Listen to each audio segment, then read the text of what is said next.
Hi, I've been here for the last 5 minutes talking to myself because I didn't press the go live button. Ta-da! So anyway, let me restart all of this over again. Hold on just a second.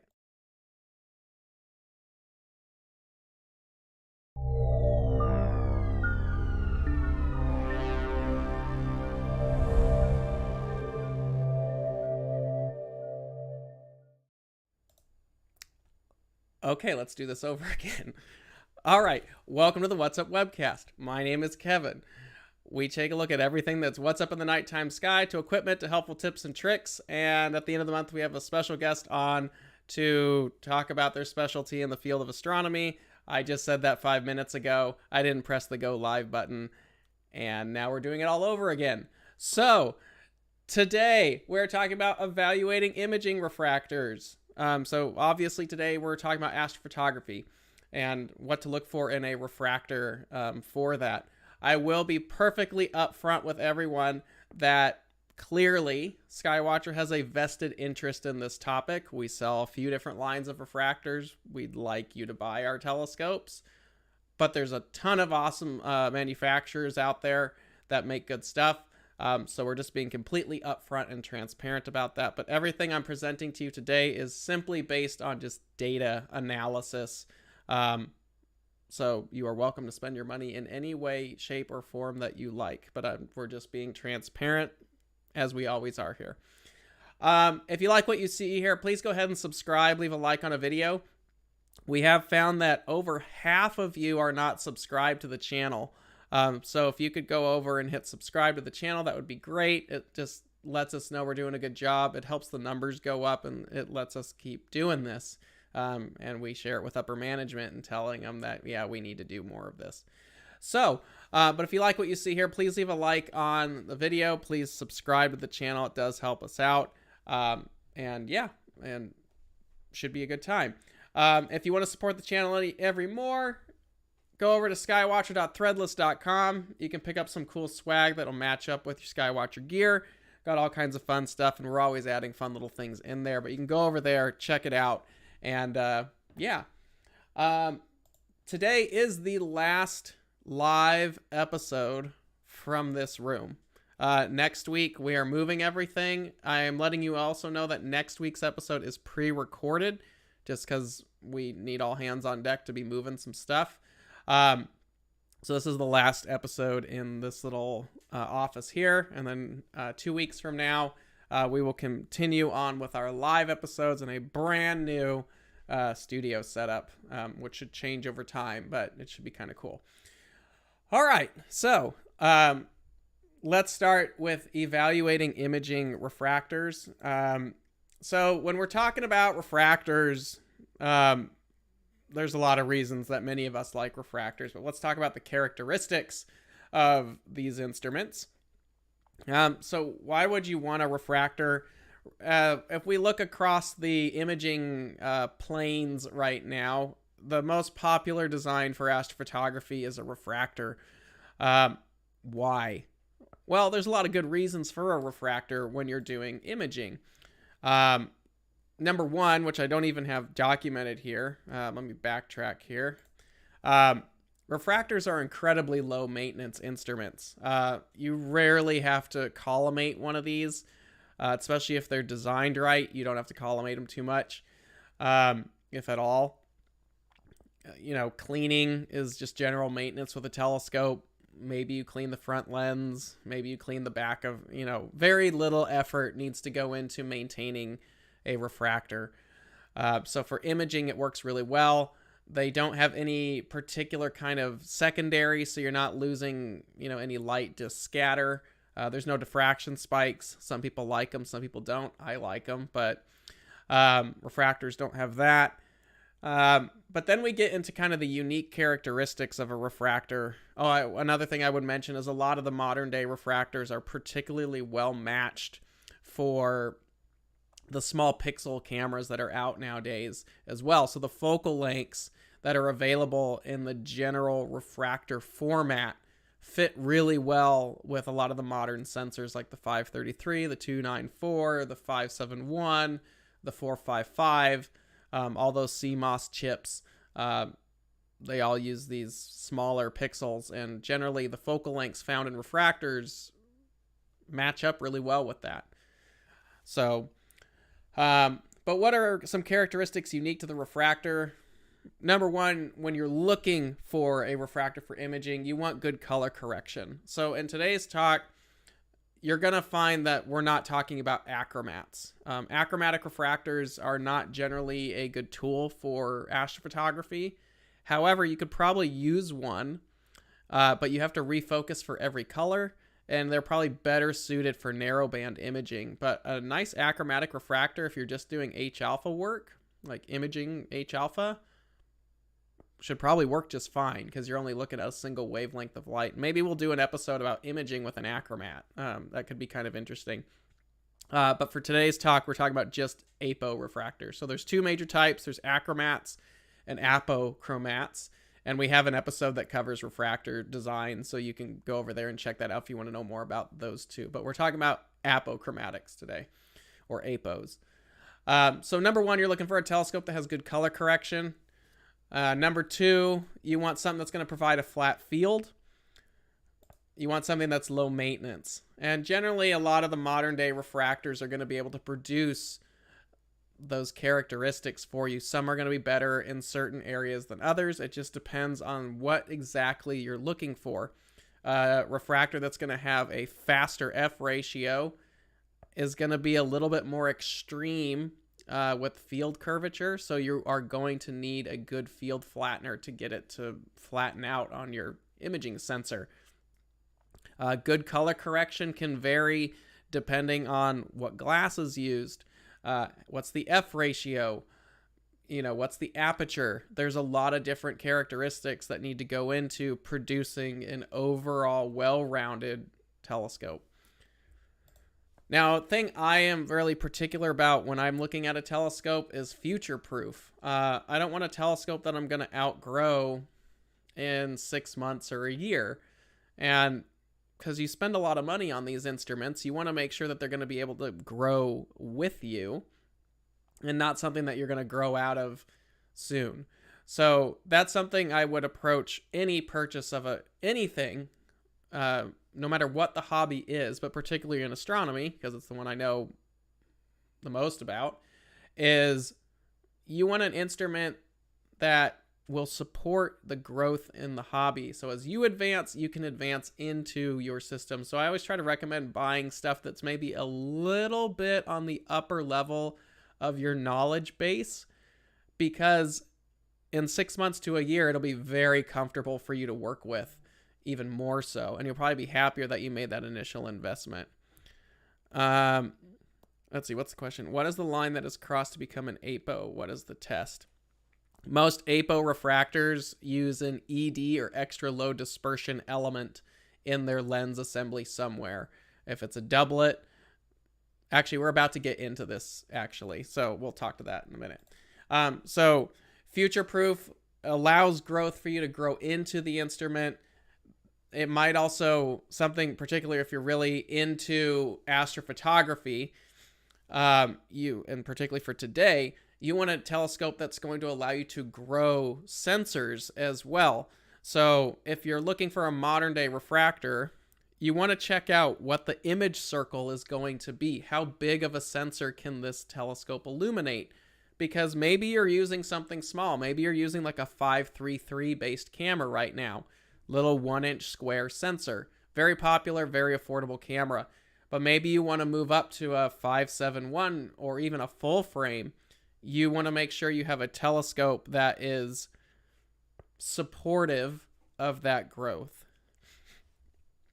Yeah, Nico's in the chat today. Nico knows all about refractors. He just released a video on the ASCAR 185, which I have full intention of watching right after this is over, because I'm really curious to see what he thinks about it. You also want to make sure that you know the back focus of your instrument. Usually if you're imaging, you're going to be using some kind of focal reducer or flattener or some kind of corrective optic that attaches to the back of the telescope. Those are going to have the back focus, and that means the distance between the back of the optic to where the image comes to focus how much room do you have? Because the more back focus you have, the more room you've got to put stuff. Filter wheels, your camera, off-axis guiders, whatever crazy stuff you want to deal with. So that's something you want to know as well. Okay, let's talk about everyone's favorite topic when it comes to refractors, glass types. Everybody talks about glass types. So the image I've got right here, this is from our friends at Stellar View. This is their chart for some of the most popular glasses that are used in today's modern refractors as of January 2024. So, if you go online, whether it's social media or forum websites, everyone who owns a refractor is always talking about what glass is in the lens. And if they don't know, they freak out. Well, the main glass that everyone mentions is a glass called FPL 53, which you can see right over here, this column right here. This is the FPL 53 column. These are the super low dispersion glasses, or SD glasses, they have it labeled here. This particular category is the category of glass that provides the highest level of color corrections possible. Now, this in the optical world is known as an Abbey number. The higher the Abbey number, the closer to 100 that Abbey number is, the better the correction is provided at a price. So the 4 top SD or super low dispersion glasses would be fluorite. Fluorite is the top tier material to use. FPL 53 from O'Hara, FPL 55, and FCD 100. Those are the top 4 materials that are currently used in telescope lenses. There's other ones out there, but these are the most abundant. Now, there is FPL 52, which you can see there. It's a little lower. I don't even know if they make FPL 52 anymore, and if they do, it's very rarely ever used. The more affordable glass types for the ED line of things is O'Hara's FPL 51. There's also the Hoya FCD1. And then there's CDGM, which is a Chinese company, the FK61 glass, which is a much more cost-effective glass for ED. But you can see there that it doesn't have the color correction that the super low dispersion glass does. So there's a lot of chat about about the glass type, and I want FPL 53. So here's the thing. Fluorite is the best material to use when we're talking straight color correction. However, fluorite is a crystal. You have to grow the crystal. It's very brittle and it's very hard to work with. So it's very expensive. So you don't see a lot of fluorite being used anymore. Tech still uses some fluorite. Takahashi uses fluorite. But a lot of the other companies use what's better known as synthetic fluorite, which is another name for these other super low dispersion glass. What's in here? So would a Petzval quintuplet with Hoya FCD 100 be worth the money upgrading from a standard FPL 53 doublet? I'll get into that in a bit. So talking about glass types, everyone has this attraction to FPL 53. Now, some companies don't advertise the glass. Actually, a lot of companies don't anymore. They're moving away from that model, Skywatcher being one of them. And there's some chat out there saying like, oh, well, you're just hiding things. Well, let me counter the argument of, well, they're just not using FPL 53 anymore. Here is my comment or rebuttal to everyone who's all about FPL 53 glass. FPL 53 is excellent. It's one of the best glass materials available to do color correction with. However, if we were to just stick with that particular glass, there's some limiting factors involved with that. Number one, you cannot get FPL 53 much wider than about 6.5 inches, because when they actually pour the molten glass in sheets, the pour diameter for FPL 53 is probably about 180 millimeters. And some people be like, well, see, you can get a 7-inch out of that. Not really, because you need to be able to, you're looking for glass that is uniform, it's free of bubbles, it's free of stress, and usually the edges are something that gets cut off and removed when you're actually making the round blanks for the lens. So FPL 53 natively only comes in about a 7-inch pore. And then when you think about, okay, I have to cut a blank out of that, then it reduces it to something about 6.5 inches wide or smaller. So if we're to just, and then on top of that, technology is always advancing. You're getting glass that's easier to work with. You're getting glass that has the same color correction or better, but with different characteristics. And that's glass like FPL 55 and FCD 100 have come on to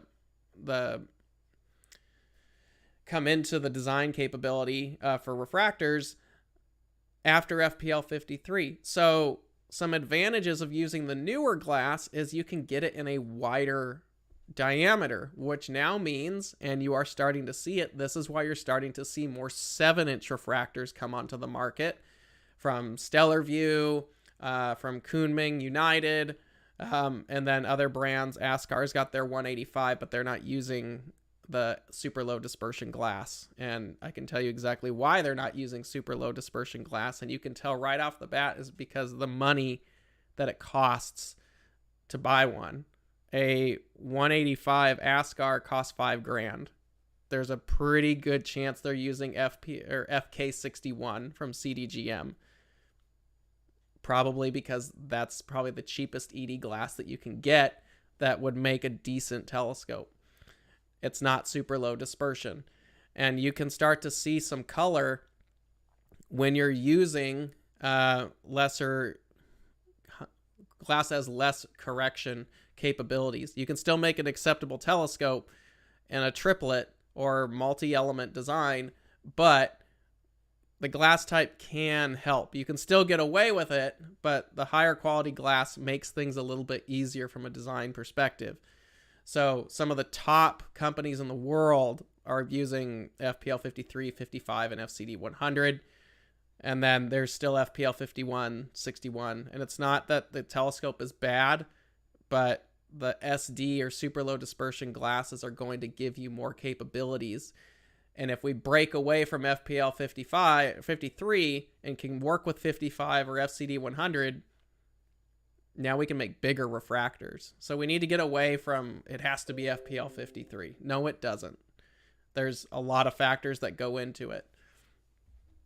So that's the glass type. So don't get hung up on the glass type. A lot of the companies that are producing telescopes nowadays are doing so with a good level of quality because they know that us as customers demand that quality. So it doesn't make sense for a company to release lesser quality products because if they do, it won't take very long for the general public to basically rip the product apart and then your name goes downhill. So there's nothing in it from a manufacturer's perspective that would benefit us by using or releasing something that is not of quality. And pretty much all the companies on the market are doing so at some level. So let's talk about some common designs that are in the refractor world. Obviously, there are different ones than this, but here's just my little chart. Now, designs can vary depending on the company, like where they want to place the ED glass element, how many are used. There's a lot of different combos. These are just kind of the basic ones that are out. So number one, the most basic form of apo refractor is the ED doublet. Now, most ED doublets that are on the market, they use the crown or just a standard piece of glass, also known as the crown element, up front with the ED glass in the back. Our EvoStar series, that's how they're built. Some of the Takahashis are done this way. There's a series of Takahashi refractors where the fluorite element is the front element. I'm not sure exactly which version it is, but those do exist. Hold on real quick. So would a Petzval quintuplet with Hoya FCD 100 be worth the money upgrading from a doublet FPL 53 with a flattener, making it a triplet? Number one, a doublet with a flattener is not a triplet. Most flatteners are 2 to 3 elements. So there's more to it than just a single piece of glass. It depends on there's a lot of factors into that. So if we're taking 2 telescopes that are, let's say they're the same size, focal length, and f-stop, one's a Petzval, one's a doublet, I don't really know that you would really see much of a difference if it's done right.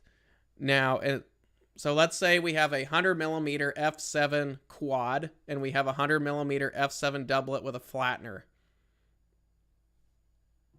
Other than like the convenience of having everything built in with the quad or the Petzval, it's more convenient and you might get a little larger image circle, but I don't know that it would really show you much difference, but there's a few variables in there. Let's see, next question. Most filters, IR, UV, IR, use shot BK7. Why is the better super low dispersion glass not used in filters? You don't need color correction in filters. You just need a good glass that will handle the coating. It's really expensive. Like the ED glass is 10 times the cost of the basic crown elements. That's why they're super expensive. That's why some companies are choosing to kind of use the lower quality, I wouldn't say lower quality, the lower corrective glasses like FK61 and FPL51. It's cheaper. And you can still make a decent telescope out of it, but you need to make the focal length longer, because by making the focal length longer and using ED glass, you get better color correction. But the filters don't need to be made out of any fancy glass. They just need to be polished really accurately and have good coatings that are going to prevent any halos or reflections. I'm sure you could make a filter out of ED glass, but most of the color correction should be being done in the main optic, not the filter. My SVX 102 has a center element of FPL 53. The other two are not mentioned. What do you think they are? They're probably like a BK7 shot, which is very common. And then there's other variants of that. But in order to make a good refractor lens, the ED element has to be mated and matched to other glasses to give you the complete color correction capability of the refractor. You can't just slap a bunch of FPL 53 lenses together. You could, and it would cost a fortune. There's no need to really have that unless there's something particular about that design that it's going to give it to you. But it's probably like a BK7 shot or something similar. How do you feel about the new Pleiades 111.7 element? I feel like it's 14% light fall off just from the quantity of glass. Whoops, this goes on for a while. Glass is too much. I got to play with a Pleiades 68 for a little while. It's a really cool telescope. The 111 I haven't gotten my hands on. The Pleiades... Oh, my head's gone. Whoops. My camera time's out. Oh, there we go. All kinds of issues this morning. Hot mess. The Pleiades is a really cool telescope series from William Optics. My question is, A, are they going to keep them in production, or are they just a limited run? I actually like William Optics stuff quite a bit, and I really commend them for thinking out of the box, particularly with the Pleiades. The Pleiades series is very impressive. It's only for imaging. I'd love to try the 111, but the 68 is pretty awesome. It's a bit spendy, though. It's like $2,000 for one of them, so I think it's a really cool telescope. If you're into imaging, it's probably pretty sweet. If you mated it with like a little tiny strain wave mount, it's a nice little combo, especially if you shoot full frame and you want a big chunk of the field of view. But as you add more glass, things get more complicated. But the color correction on the Pleiades was pretty nice. We also, let's see. I believe Stellar View uses lanthanum for the rear triplet element. It's going to change from design to design. Every company is going to use a slightly different combo of glass there are a lot of companies that are using lanthanum glass now as well. So it just depends on the company. So ED doublets really quick. ED doublets are a great budget option. They get you into the APO world. Some of them have better color correction than others. They don't scale very well because as a doublet grows in size, the focal length also needs to be considered.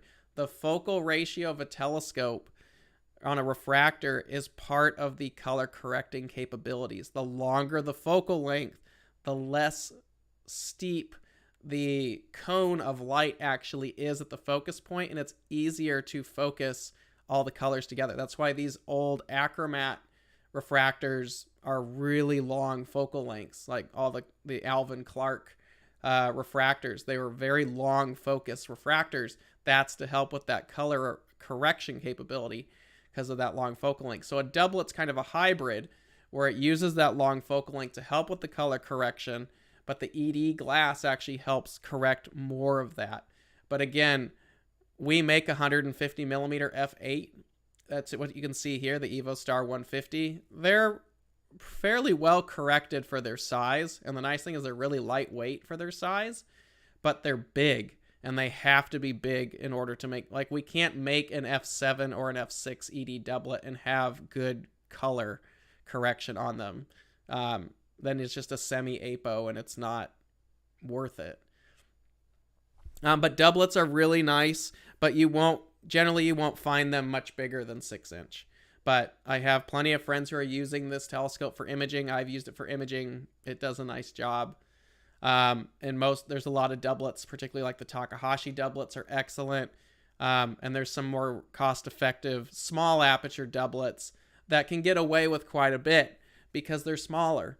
But doublets don't scale well because as you go up, the focal length gets a lot longer. So, and you're going to need some kind of corrector at the back, like a field flattener or reducer. Next up is the ED triplet design. Obviously, these are everywhere. There's manufacturers that make them in all different formats. What glass is used varies from the design. So, here at Skywatcher, we have our Esprit triplets. Stellar View makes triplets. Tech, Astrophysics, SV Boney, Ascar, Explore Scientific. Triplets are everywhere. And triplets have gotten a lot easier to make. So, obviously, the demand is around there. These are generally higher corrected systems than a doublet because it has that third piece of glass in the objective. That helps with the color correction quite a bit. You can also make a triplet in a wider range of sizes because it has that extra color correction capability. So you can keep the F ratio more manageable, like f7 rather than f8 or f9 or something crazy. So that's why you see a lot of 6-inch APOs are around f7. And as you get smaller, like 120s, 130s, 100s, you can speed them up quite a bit because you can get away with a lot when you use that third piece of glass in there to help with the color correction. These generally are also going to need a flattener or reducer in order to get you those pinpoint stars to the edge. And as the speed picks up, like you have some of these fast refractors, like I have a Stellar View SVX 90. It's f6. It's a fast little telescope, and it needs a flattener to get that really nice imaging plane for it, but you trade off with speed. Let's see, Pleiades 111 versus the Sharpstar Z4. Pleiades all day long. I haven't even used the Pleiades yet, 111 yet, but the William Optics has been doing this for a long time, 20-something years probably, and I trust what their designs are. But they're probably spendy, but it depends on what you want to do. But I've been very impressed with the Pleiades as well.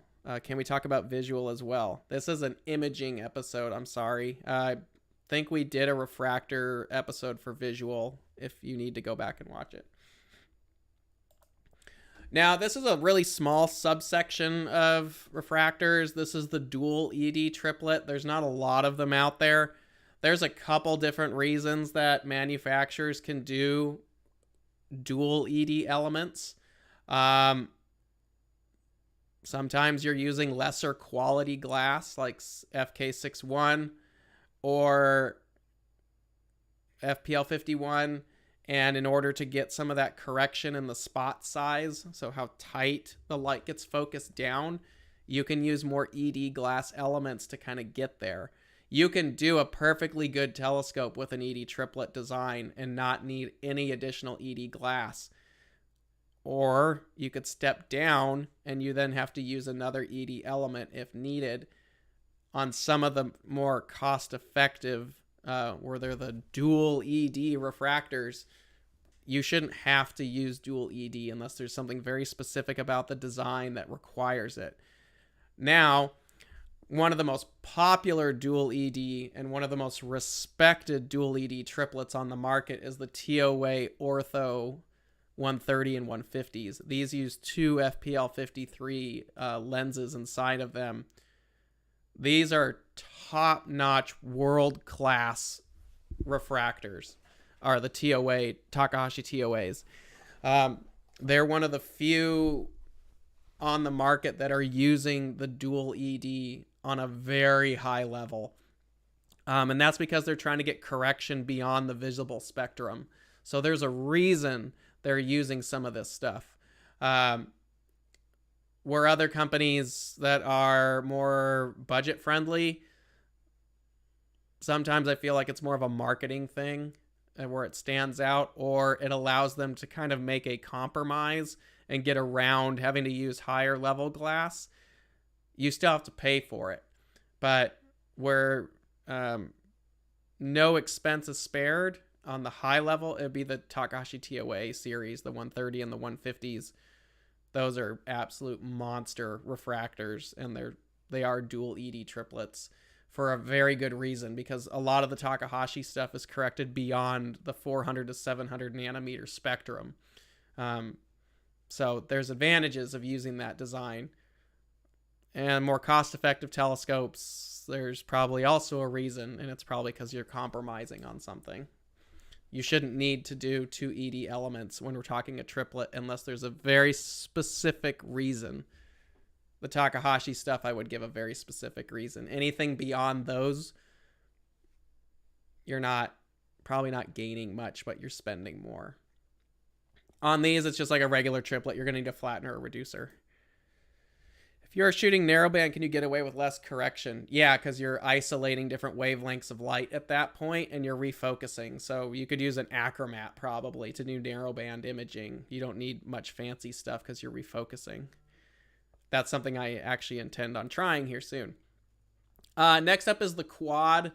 The quad is a Petzval design where there's objective and then there's lenses in the back. Now underneath the quad or the Petzval design, you break off into the quintuplet design or sextuplets, and then you get into like the Pleiades from William Optics. There's a lot of different things that spin off in the Petzval design. Now, the Petzval design is quite broad. There's a lot of Petzvals on the market nowadays, and they're actually quite effective instruments. Petzvals are really nice because most of their intention is the ability to have a flat, highly corrected field for imaging without the need of any additional optics. So it's all built in. That's one of the really nice things about Petzvals. Some of the top quality Petzvals would be like the Teleview NP series, like the 101 IS, 127 IS, Takahashi's FSQ85, FSQ 106, all of that. Those are some of the big ones. But the trade-off with this, because as you add more glass, there is the ability that you're going to add more scatter. But where these come in handy is they're all just built together with everything internalized. So you don't have to have a flattener. And a lot of times with a Petzval, you're able to make a much larger image circle. Right here, this is our friend Ron Brecher, an amazing astrophotographer. This is his FSQ 106. I don't know what gen it is, but the FSQ 106 is probably the top-notch quad or Petzval on the market for imaging, and it has a monster image circle. It can handle some of the largest sensors out there, but again, you pay for it. Now, there are more cost-effective quads that have come on the market. Some of them are actually quite good. But the one limitation I would say on the Petzval design is they don't scale well. And we're starting to see that some of these larger Petzvals are coming onto the market. Like there's 130 millimeter and 151 millimeter quads out there. And we don't see them scaling too well because as the glass gets bigger, there's more weight. And as you have more weight and more mass, it's harder to keep those optics aligned. And I would be surprised if these larger quads that are on the market now are actually able to hold collimation over time. And you'll start to see it quite a bit.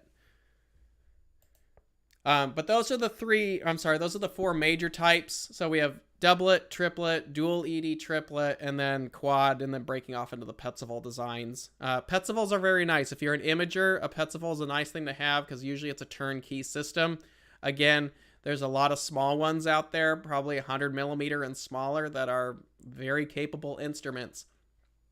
But some of even the bigger companies have made Petzval designs 100, 120, 130, and you don't see them. And that's because as they get bigger, they do not hold collimation very well. Because as the element gets bigger, it's harder to keep all that glass aligned. And there's probably other various reasons why they don't exist either. But on a large format, if you're talking aperture, probably the best design for a large aperture refractor is just an ED triplet with a matched corrector on the back. If you're talking big, and when I mean big, we're probably 130 or larger, is probably best suited just being a standard triplet design and a corrector. Quads I would keep under 100 millimeter, just simply because it's a lot easier to keep the glass all together and aligned.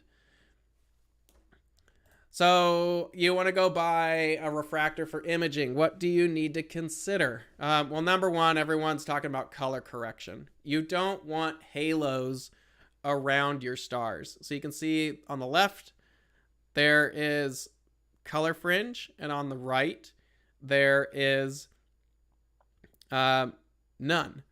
So the difference here is there are two different refractors. They're two different 6-inch refractors. One's a doublet, one's a triplet. Now, one-shot color cameras that are very popular nowadays are able to pick up a lot of that color fringing because they're accepting all three colors of light, red, green, blue, at the same time. Now, if you're doing monochrome imaging, LRGB, you'll probably find you're going to refocus for most of your colors. RGB, you will refocus. So monochrome imaging actually allows you to probably get away with a little bit more because you're probably going to refocus for each color. And you could get away with I don't want to say lesser quality, but a scope that has less correctional capabilities. You could get away with more on a monochrome sensor where color is going to pick it up quite a bit.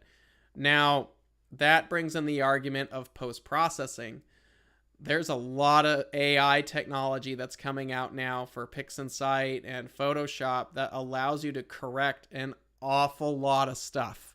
I would not be surprised over the next 5 to 10 years if the processing capabilities of people gets more and more capable of correcting optical issues.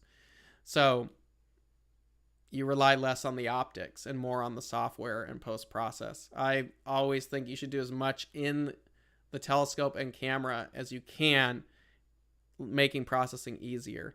Don't have post-processing be your secret weapon to get around optics that just don't meet the level that you need. So color correction is important.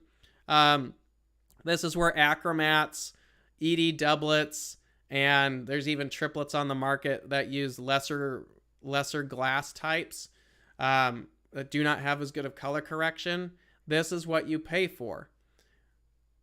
Yeah, there are budget alternative options out there in a bunch of different sizes now. Your camera's probably going to pick up some color, but that's what you pay for, and that's the compromise that you make. Where if you want to go get yourself one of these scopes, it works out just fine. It just someone's like garbage in, garbage out.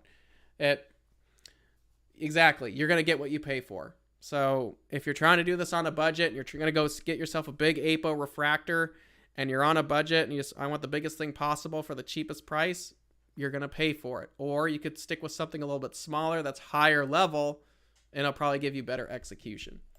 But you can see here, there's a lot of blue fringing out there. That's why you buy a refractor, to not have blue fringing. Or you get a triplet, and you get some really nice color correction there as well. Flat field. This is the name of the game in imaging nowadays, especially as sensors are getting bigger and more affordable. You want a telescope that has a highly corrected field. Just because this is what I had on hand, this is an Esprit 150 flat with the field flattener installed. Obviously, it's not 100% perfect, but it is very acceptable. And I've seen better as well. Now, flattening a field can also have distortions from spacing. If you don't have the spacing right, that can throw it off. If there's some flexure, that can throw it off. But this is actually pretty good right here. This is also a full frame sensor. So if we actually drop this down to a crop sensor, it'd be even better. But you want to make sure that your telescope has a decently flat field of view. That way your stars at the center and the stars on the edge all look like nice little pinpoints, and they're not flared out at the edge. Now, this is easy to do with a good quality telescope and a triplet design and a flattener. It's pretty easy to do. Now, the quads and the Petzval designs out there build all of that inside, and it takes away that back focus measurement to where you don't have to have all these adapters stacked. You just need a few spacers that hopefully the company includes to get you to where the focus point actually is. But there's no like additional optics you have to put onto it. So this is a pretty decent flat field here. And full frame cameras really push the limits of some of these optics as well. Full frame is pretty hard to get when you have such a big sensor. Now, in the real world, this is kind of where we start to evaluate what we expect out of our optics. Because obviously when we run through things through like the evaluation softwares that I was showing you there for the flat field, it looks like it's blown out of proportion. And in a way that actually is. Here is an example right here. This is a test frame, full frame camera, a one-shot color. This is using a really popular 151 f7 that's available right now. This is a test shot, single sub test shot, doing that full frame. It looks okay, but the stars at the edge of the field are not ideal. Now, if you're just starting out, or maybe you're on a budget, you're willing to look over some of these compromises. There's nothing wrong with that. I understand what it's like to be on a budget and not being able to go get to the tier that you want to get. But going bigger isn't always the way that you want to go. Try to get the highest quality you can in the budget that you can swing. And bigger's not always better. So after testing this, evaluating it, it looks okay. But if we actually, because this scope is actually promoted to be flat. It's a flat field instrument because it's a quad. So it looks okay, but when we put it through the image analysis, you have a 73% image curvature on this thing. And this starts to show up in your images. This much curvature becomes a problem. And on a crop sensor, that's fine, but eventually a lot of you will probably end up putting a reducer on it and opening up that field even more, or you're gonna want to go to full frame or bigger sensors, And this is what I talk about future-proofing stuff, is you want a system that is going to allow you to operate at the level that you want. And as you get higher and higher into your experience, you expect more and more from your system. So you want to be careful about stuff out there that does not meet what you need it to do. And having a flat field is important in the field of imaging. So you're going to, on this particular instrument here, it says it's flat, put a full frame camera on it. It's not. And your stars at the edge aren't pinpoint. And if you start to blow it up, or if you start to put prints, large prints out there, the stars at the edge are not going to be pinpoint. That's what you paid for. So it's important that you pay attention to what the capabilities of some of that is. What software is used for this analysis? This is... What is this one? I always forget. Let's see.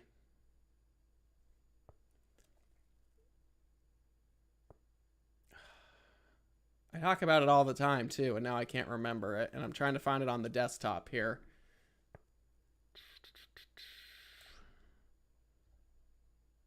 Hold on, let me see if I can find it.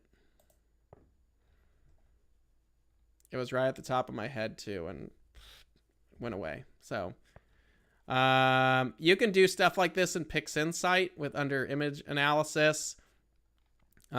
You do want to make sure that you're paying attention to how you run this the software here. For the life of me, CCD inspector. Thank you, Nico. Could not for the life of me figure out what it was.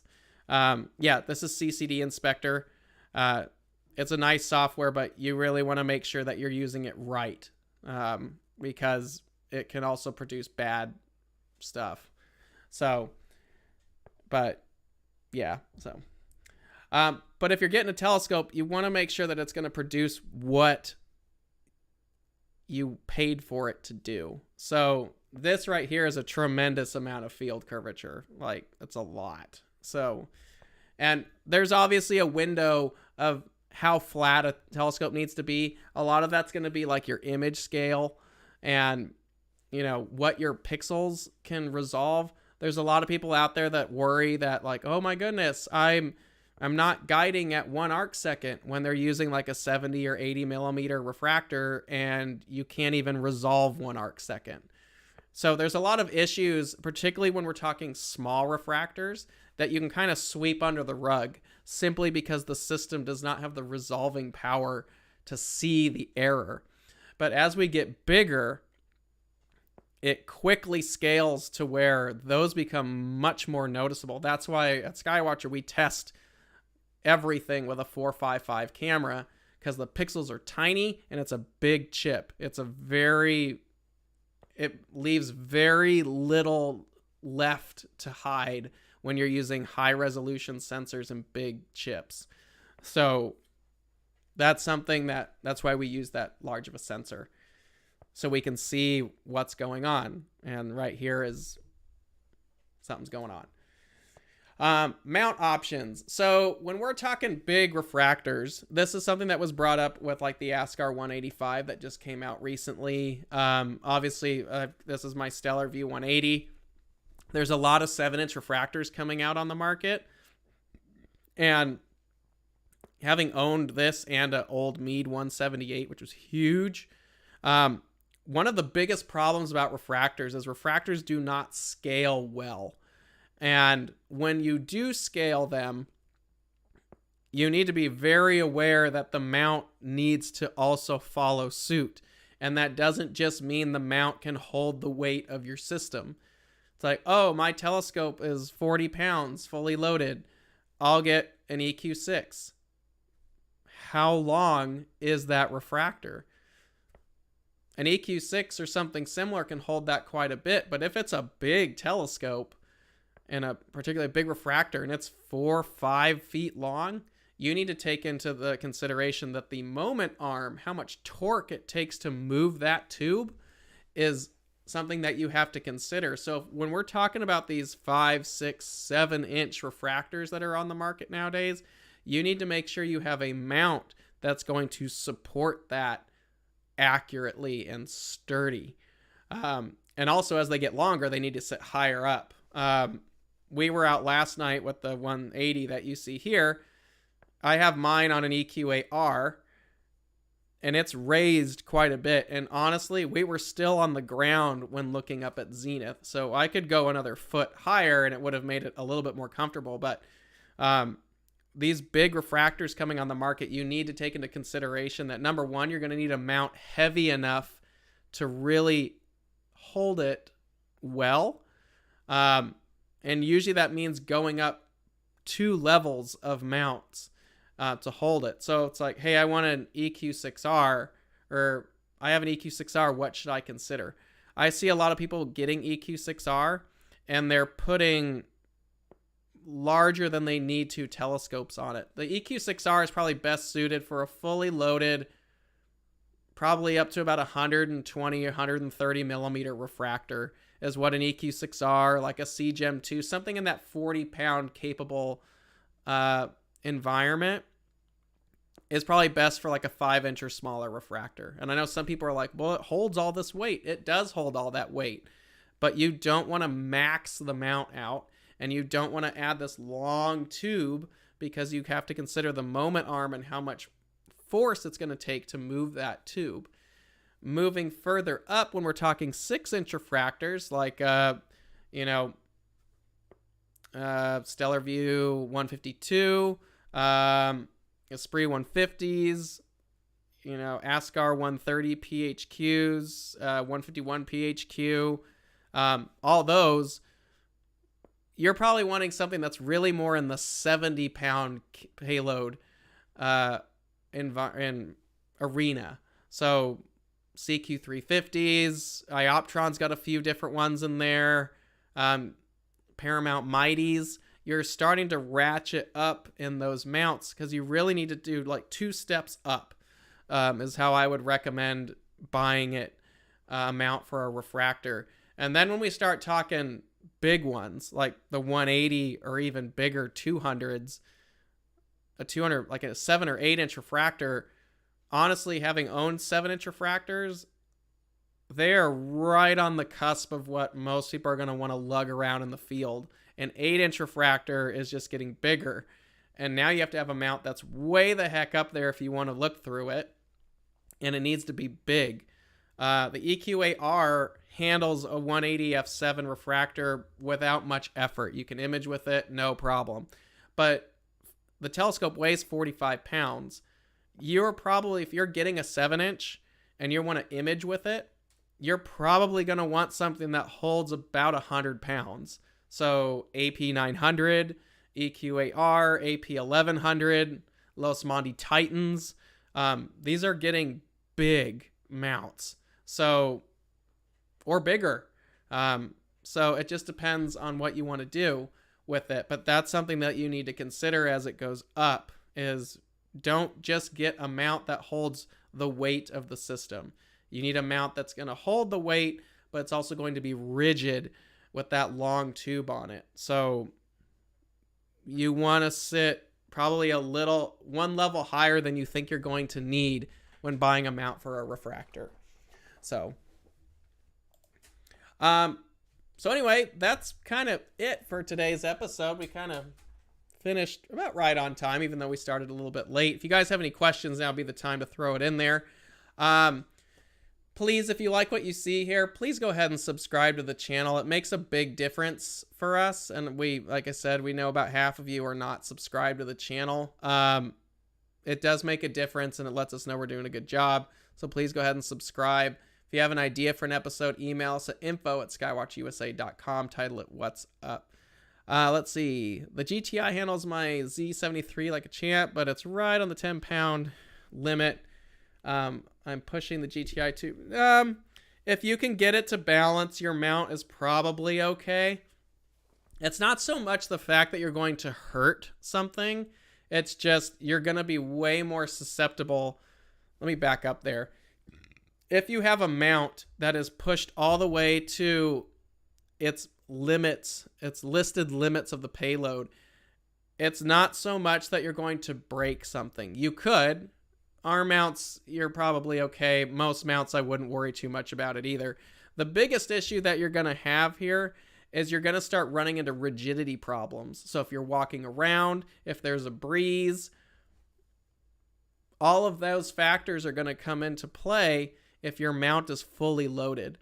Because if your mount is maxed out, it's going to have a harder time dampening any of the jumps going around. So that's why these telescopes, these big refractors, you need to go bigger because they're also longer. They catch more wind or a breeze. They are more prone to shake.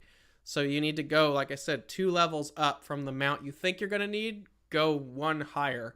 So if you're buying, for example, if you're buying an Esprit 100, an Esprit 100 weighs about 16-ish pounds. You could probably put that on an HEQ5, no problem.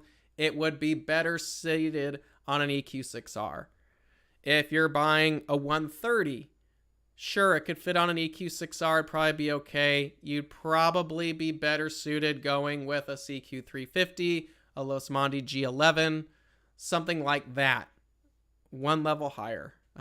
That's going to get harder and more expensive as the telescope gets bigger. So, but yeah. All right, everyone, that's pretty much it. Like I said, today was imaging refractor evaluations. Some of my top picks for refractors, if they're doublets, all of our Evo stars are really nice. I like those. Astronomics under Astrotech makes some really good doublets. There's a lot of rebranded stuff out there from like Kunming and stuff. It's the same telescope. It's just offered by different companies.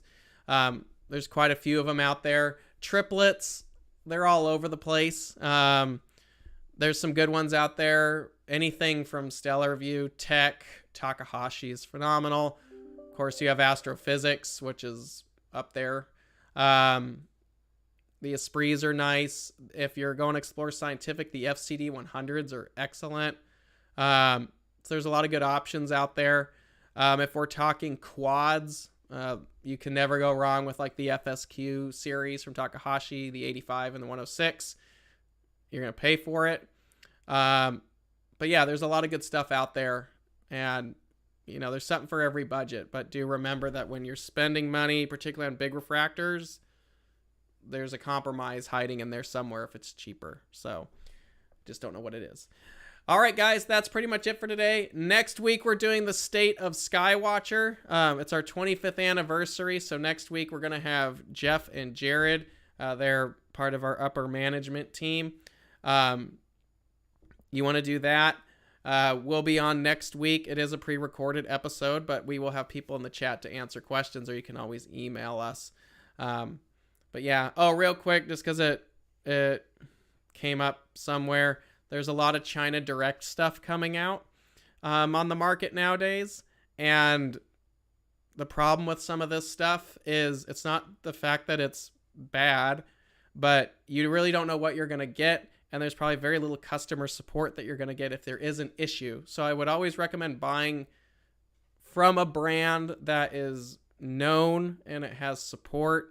And if you need to get something replaced or repaired, that they have some place that you can contact or go to. But there's a lot of this direct stuff coming out on Amazon that it's affordable, but if you ever need assistance, there's not much behind it to help you if something goes wrong or if there's an issue. So keep in mind with that too. That just popped up here. So, but yeah, next week we're talking about the State of Skywatcher. We'll have the upper management team hanging out with us. It should be kind of cool. Other than that, thank you very much for watching. Please have a good weekend, clear skies, and we will see you guys live in 2 weeks. Next week is recorded, but we'll see you guys back here in 2 weeks for another live episode. But join us next week for our 25th anniversary talk. So thanks very much, everyone. Take care, clear skies, and we'll see you soon. Take care. Bye.